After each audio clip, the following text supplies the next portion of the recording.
Executives don't buy sticky notes or daily stand-ups. They buy results. But here's the twist. Most executives aren't rejecting Agile. They're rejecting the way it is explained to them. Today, let's talk about the Agile mindset that executives actually buy into. During my project management journey, I've been truly blessed to have some amazing leaders and managers. I always have goals every time I begin a new project. The goal in this particular project was to become the kind of leader executives could trust with real decisions. One day during my one-on-one, I told my manager, let me rephrase that, my leader about a decision I might have to make. That'll make sense later in the story, family. I wanted his guidance, but instead of handing me the answer like a vending machine of wisdom, he asked, did you discuss this with your team? How many options did you consider? And what was your final call? I explained my process, feeling pretty proud of myself and therefore expected him to take over from there. Instead, he leaned in. He said something that stuck with me even till today. He said, Edward, I hired you because I believe in what you bring to the team. My role isn't to micromanage. It is to ask the right questions, verify when it's needed, and equip you to make the best decision. But I need you to trust yourself. Clearly show me the process behind your decision so I can fully support you. Now, family, listen, I won't lie. Every time I share this story, I become sentimental because that moment transformed how I saw leadership. It wasn't about control. It was about empowerment. And this, or I should say, with that, I walked out not just with confidence to make a decision, but with a model of what real leadership looks like. See, the model also made me become so obsessed with leadership and empowerment. And that leads us directly into our very first principle. Principle number one, empowering decentralized decision-making. I like that. See, Agile organizations trust the people closest to the work to make the tactical decisions. Instead of that top-down structure, it really provides leaders an opportunity to have the vision and eliminate the guardrails. And teams have the autonomy to decide how to achieve the goals. Why is this important? This dramatically increases the speed and quality of the decision. It eliminates bottlenecks and boosts employment, or I should say employee engagement, and leverages the collective intelligence of the entire organization. Experiment with these expert tips. Set clear decision boundaries, meaning around budget limits, compliance rules. Next one, actively coach managers to stop providing solutions and start asking questions that guide their teams to their own answers. And the last and final one, celebrate fast, informed decisions, even if they weren't perfect. See, this leads us to principle number two, because once you decentralize decision-making inside the team, you realize you need to apply the same mindset externally. Customers are just end users. They are partners. Principle number two, view customers as partners, not end users. See, Agile moves behind the occasional focus group. It involves continuous and active collaborations with customers throughout the development process to co-create the solution. They become part of the team. Why is this important? The most effective way to de-risk product development is ensuring you're building something people actually want and willing to willing to pay for, dramatically increasing the odds of market success and customer loyalty. Experiment with these actionable tips. Mandate customer contact. Require product and engineering leaders to spend a minimum number of hours per month in direct conversations with the customers. Next point, include customer and demos. Invite key customers to regular product reviews to get their feedback in real time. And the last and final one, create a customer advisory board. Establish a formal group of influential customers to provide strategic input on your product roadmap. That brings us to principle number three, because you can't create a true customer partnership if your teams aren't trusted. And that's where empowerment versus micromanagement comes in. Principle number three, empower teams, not micromanagement. I know I'm going to get a lot of applause for this because micromanagement suffocates innovation. It empowers teams thrive when trusted to make their own delivery. I will repeat that again. Empower teams thrive when trusted to make their own delivery. See, why is this important? Executives want accountability, but they also want results faster. Trusting teams achieve both.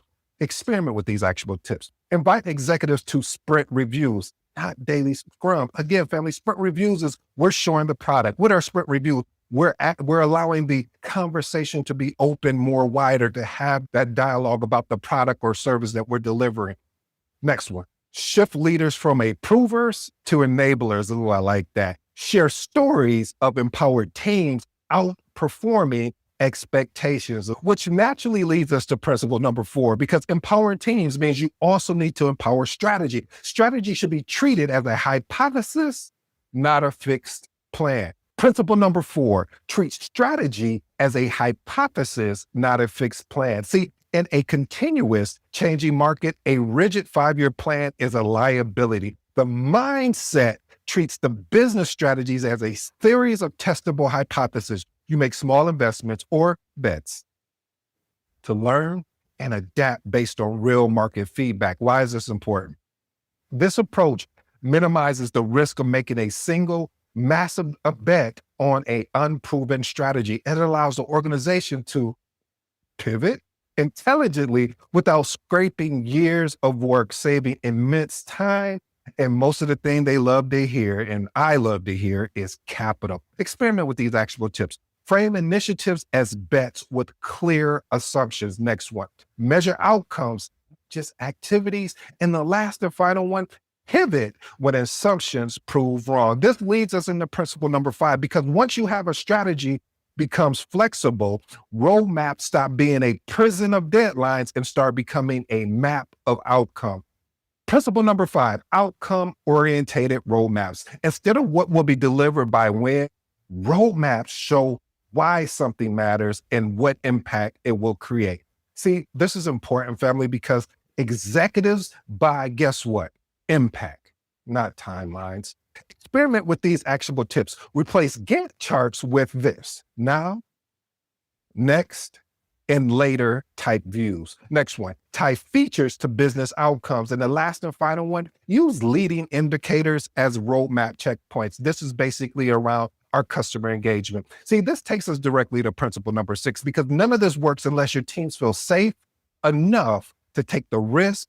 And you mind if I raise my hand for this red flag? Principle number 6, foster psychological safety. You know, I couldn't leave without making sure this is in there, because psychological safety is a shared belief that the team is safe for interpersonal risk-taking. Team members feel comfortable speaking up, asking questions, challenging the status quo, and admitting mistakes without fear of punishment or humiliation. Why is this important? It's the number one predictor of high-performing teams. Without it, you get in a groupthink, hitting problems, and a lack of creativity. With it, you unlock honest feedback, collaboration, and rapid problem solving. Experiment with these actionable tips. Practice active listening. When a team member speaks, listen to understand, not just to reply. Summarize what you heard to confirm your understanding. Next one, express gratitude. Thank individuals publicly for bringing up a difficult problem or providing feedback on a particular opinion. And the last and final one, which is my favorite, replace blame with curiosity. When a problem arises, start with how could this have happened, instead of who did this? You know, that finger pointing. Again, how could this have happened, instead of who did this? Listen, family, creating that safety net of trust requires a different kind of leadership. And that safety is only possible when leaders see themselves differently, which brings us to principle number 7. Principle number 7, leaders as gardeners, not chess masters. See, the traditional view of leader is a brilliant strategist who's moved people like chess pieces. Agile leader is more like a gardener who cultivates the environment, providing the right nutrients, resources, removing weeds, like impediments, and ensuring enough sunlight. And that's what we call our vision. So the team can grow and thrive on its own. Why is this important? This is servant leadership model is far more scalable and resilient. It builds a capability within an organization rather than creating a dependency on a few heroic leaders. Experiment with these actionable tips. Ask, how can I help? Make this first question you ask your team in every interaction. Next one, remove blockers. Dedicate a significant portion of your time to actively identify and remove organizational roadblocks for your team. And the last and final one that is the most important, family, give credit and take accountability and responsibility. When things go well, shine the spotlight on the team. When things go poorly, take public ownership as the leader. And that brings us to our final principle, because gardens only grow when the soil is rich with honesty. This entire system of empowerment, customer focus, and servant leadership is held together by one final crucial principle: transparency over hidden agenda. Principle number 8, transparency over hidden agendas.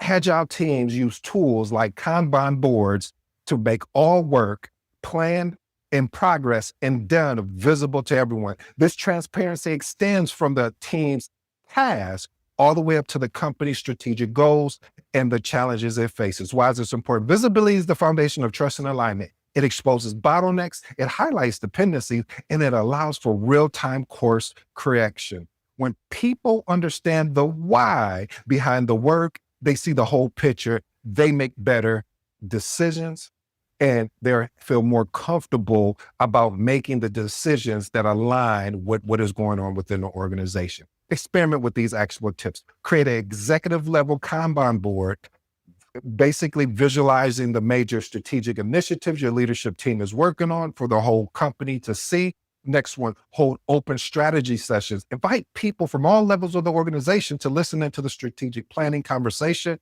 And the last and final one, don't be ashamed. Share the bad news. Be transparent about the challenges and failures as you are about the wins that you're getting. This builds incredible trust and a sense of shared ownership. Well, family, if you stayed this long, I truly appreciate it, because executives, they don't care how many sticky notes you have on the board. They care about whether customers are partners, whether teams feel empowered, and whether the strategy bends without breaking. I like that, because see, the agile mindset they actually buy into isn't about frameworks. It's about a leadership presence. It's about creating an environment where decentralized decisions speed up results, where strategy flexes like hypothesis, where psychological safety drives innovation, and where leaders act more like gardeners than chess masters. Here's today's lessons, family. Executives don't want agile. They want confidence. And confidence doesn't come from control. It comes from clarity, transparency, and trust. And if you're new to the episode, I go by the name of ED. For all you smart and intelligent folks out there, hey, listen, that simply just means Ed. Until next time.